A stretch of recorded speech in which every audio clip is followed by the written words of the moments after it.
बिस्मिल्लाहिर्रहमानिर्रहीम इय्याका नअबुदु व इय्याका नस्तईन। नाज़रीन, अल्लामा इक़बाल रहमतुल्लाह अलैह एक तहरीक का नाम है जो हर दौर में ज़िंदा रहेंगे।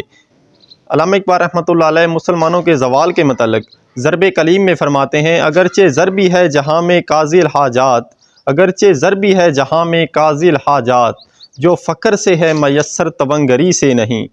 अल्लामा इक़बाल रहमतुल्लाह अलैह फरमाते हैं कि अगरचे हर किस्म की ज़रूरतें और हाजतें पूरी करने के लिए दौलत की ज़रूरत होती है, लेकिन इसके बावजूद जो चीज़ फ़कीरी में मयस्सर है वो चीज़ अमीरी में मयस्सर नहीं। नाज़रीन, दरवेश सिकंदर जैसे बादशाह की दौलत और इक़्तिदार की ज़िंदगी से कहीं बेहतर है।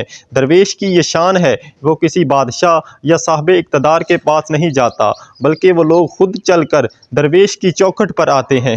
एक दरवेश के पास बज़ाहिर कुछ ना होते हुए भी सब कुछ होता है। वो कहते हैं ना कि ना पूछ इन खरका पोशों से, ना पूछ इन खरका पोशों से, इरादत हो तो देख इनको, यदे बैज़ा लिए फिरते हैं अपनी आस्तीनों में। दूसरे शेर में अल्लामा इक़बाल रहमतुल्लाह अलैह फरमाते हैं, अगर जवां हो मेरी कौम के जसूरो गयूर, अगर जवां हो मेरी कौम के जसूरो गयूर, कलंदरी मेरी कुछ कम सिकंदरी से नहीं। इसमें अल्लामा इक़बाल रहमतुल्लाह अलैह फरमाते हैं कि अगर मेरी कौम के नौजवान दलेर और गैरतमंद हों और अपना हर कदम दलेरी और जसारत से उठाते हों तो फिर मेरी फ़कीरी बादशाही से कम नहीं, क्योंकि एक मुसलमान के पास असल चीज़ गैरत और ख़ुददारी है।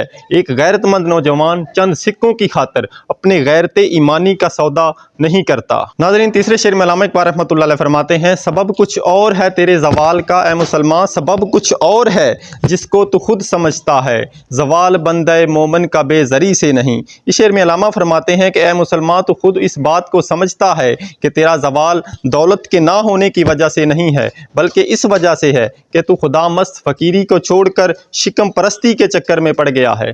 चौथे शेर में अल्लामा फरमाते हैं, अगर जहाँ में मेरा जौहर आश्कार हुआ, अगर जहाँ में मेरा जौहर आश्कार हुआ, कलंदरी से हुआ सिकंदरी से नहीं। इस शेर में अल्लामा इक़बाल रहमतुल्लाह अलैह अपने बारे में फ़रमाते हैं कि ए मुसलमान, अगर जहाँ में मेरी सलाहियतें ज़ाहिर हुई हैं तो वो कलंदरी और खुदामस्त फ़कीरी से हुई हैं, सिकंदराना शान और जाहो जलाल से नहीं हुई।